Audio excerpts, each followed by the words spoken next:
still some young individuals who just don't see, and they go against the whole, pretty much that we're attacking men in our community by talking about this kind of stuff in a sense like that. So I think it's just getting them, not so much trying to force our opinions on them, but just getting them to critically think about, stuff they say or their actions or what they say around their friends, and just challenging each other a little. You know what he said.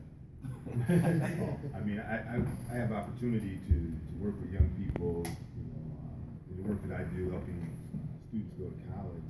And I think the conversation is for me, is twofold. It's talking to the young men whenever opportunity presents itself about the relationship. And it's also talking with the young women that it's unacceptable in every opportunity when we're talking to young men.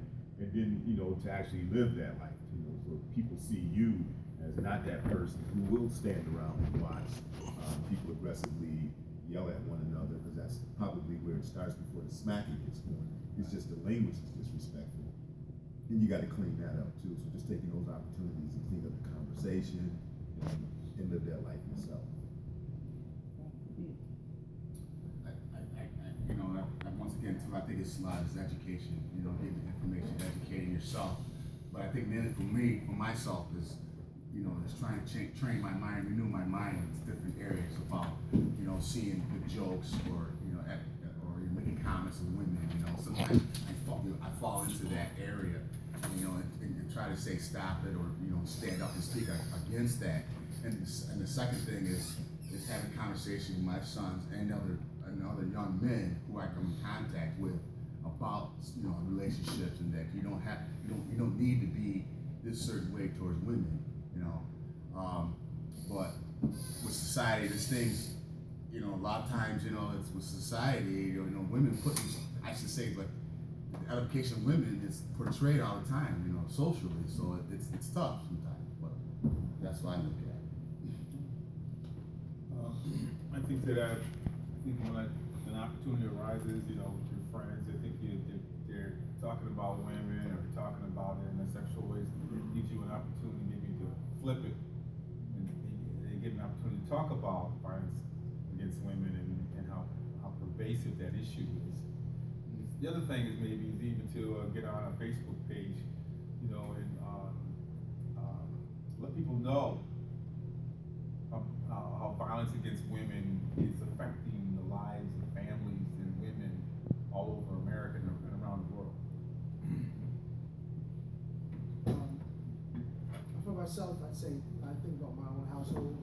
I have my kids, so I always have kids in my house, and I think of all the times I've had little girls sitting around with my daughters, and we're just having dinner or whatever, and that was an opportunity to talk about maybe a stereotypes and ideas about women, what they can do, what they can't do, how they're supposed to dress, and things like that.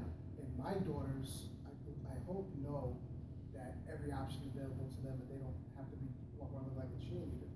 But those other girls that they're out may not know. So those are opportunities for us while we're just there to have a conversation and talk about what is expected of you as a young woman. What are your possibilities? What kind of career fields you want to go into? I think about my sister, who is a pediatrician, and a little girl was in her office. She was only 3 or 4 years old. She was blind, and my sister said, "Hello, Alexis, Dr. Smith," and Alexis, who's blind, said to her, "You're a girl, you ain't no doctor, you a nurse." So in her mind, at 3 or 4, a woman could not be a doctor. Right. You had to be just a nurse. So something implanted in that young girl's mind. So for me, going forward again, I'd say every opportunity I get to speak to a young girl, a young lady about what she can be, I'm gonna take that. I would say kind of like be a part of the action, help, see women for not just as an object, like obviously what they said, but actually, seeing them for, people or friends, stuff like that, just seeing them more, not just, just an object. And once you actually do it,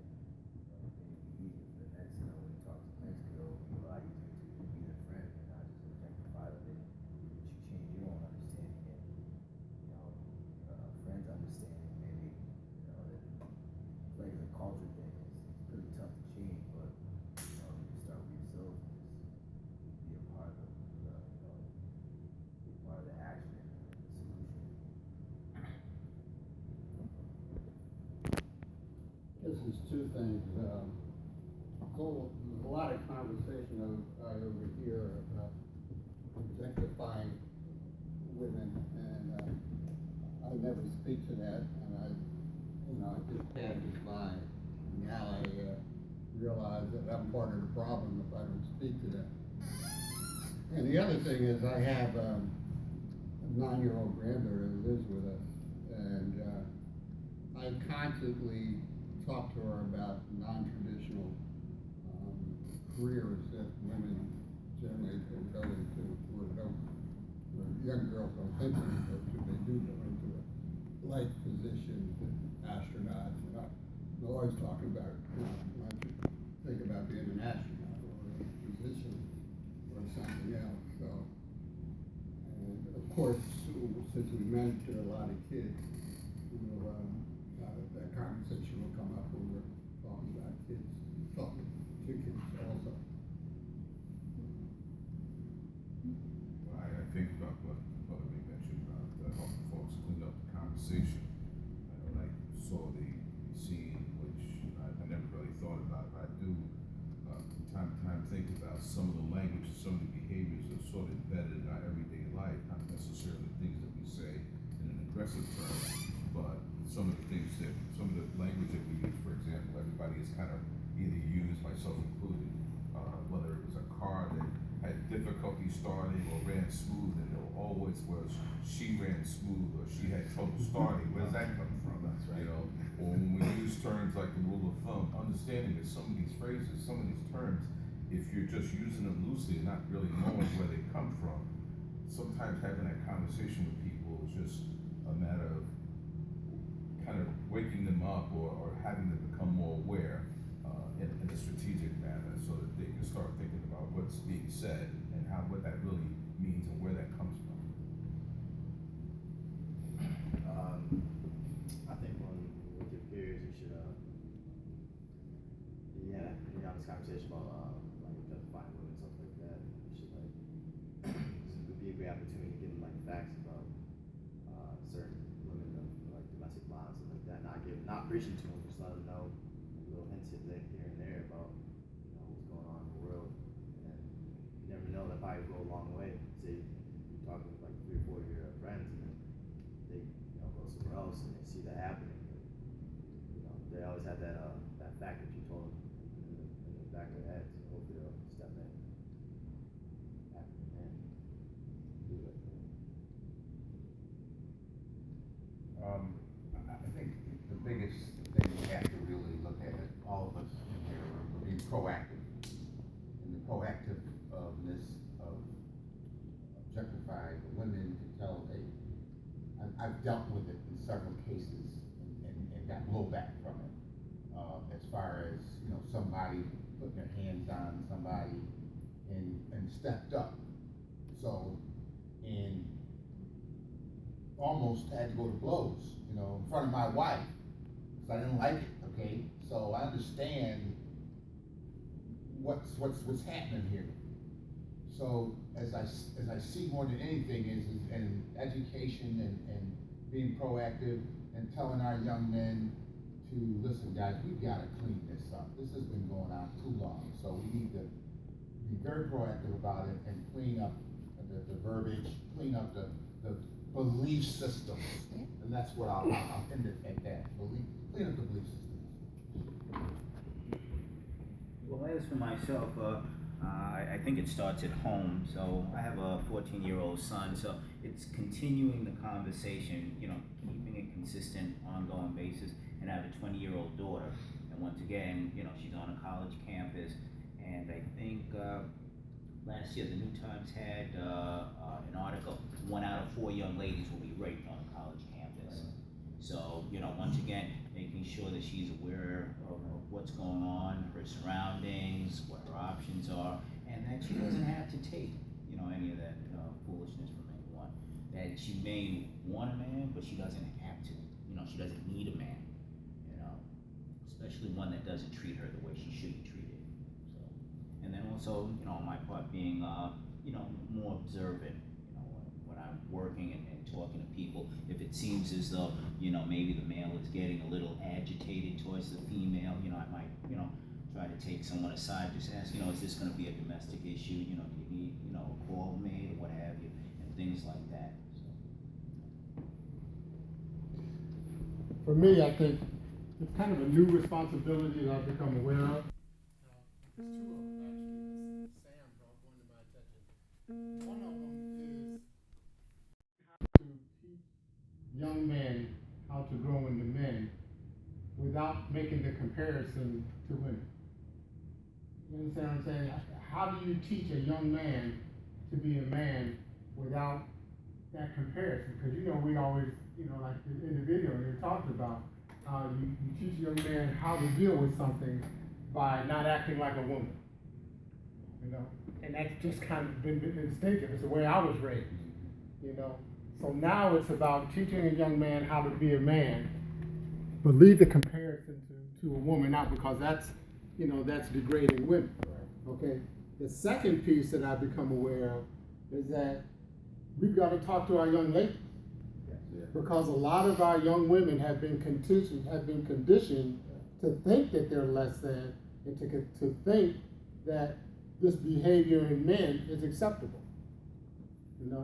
So now we've got to have those conversations with young women as well, to say, no, this is not acceptable, and at the same time strengthen who they are as women, their value in society as a whole, and what they can accomplish in terms of their career fields, like Lou was talking about and stuff like that. So it's a daunting task.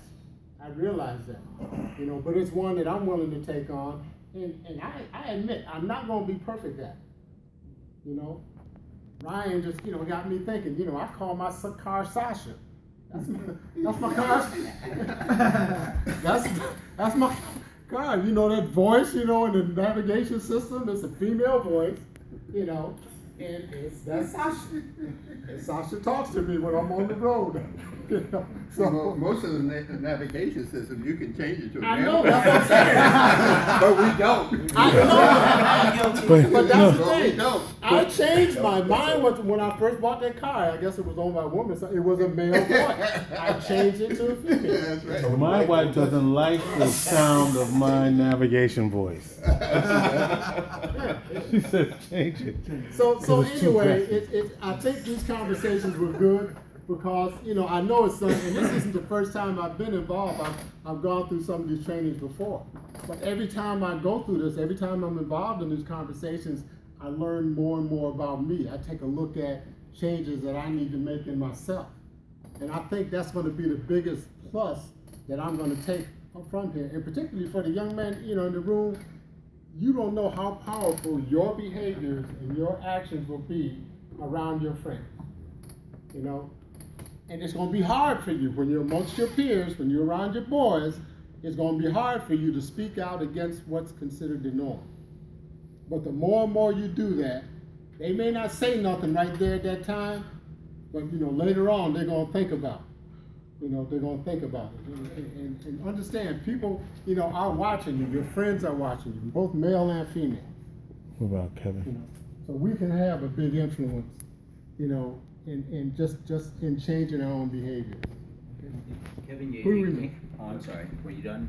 Yeah, I'm done. Okay, I'm sorry, Kevin, you came in a little late, Yeah, basically. I'm just kind of piggybacking off. I have two daughters too, so I look at them with regards to making sure they're focused, understand their self-worth, and also from the aspect of stretching themselves, right? Because there's a lot of images on television, and I'm saying that's not you, that's not where you come from, right? But at the same time, realizing that you have options available to you that others have died for, and from a woman, from a career perspective, hey, look, stretch yourself. There's a lot of opportunities out there, but also put yourself in a situation where you can take care of yourself, right? But also be a good helpmate, right? Not be too independent, right? Because I think ideally, if you choose, get married or something like that, it's a balance, right? But at the same time, I'm also saying, hey, put yourself in a situation where you can take care of yourself, and also understand there's a correlation between how hard you work and the type of career that you choose based on your lifestyle.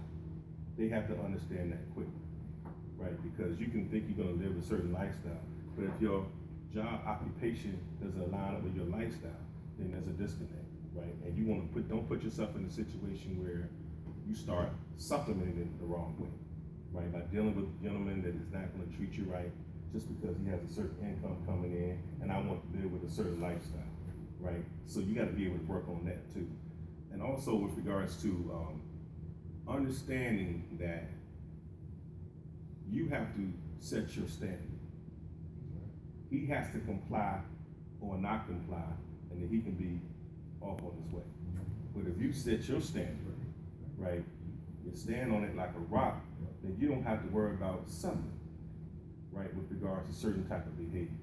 If the guy's disrespectful, hey, I'm not taking it. If he wants to be with you, he'll learn how to control that, right? And if he doesn't, then you realize he ain't the one anyway, right? So you got to be able to set those standards and understand it from a woman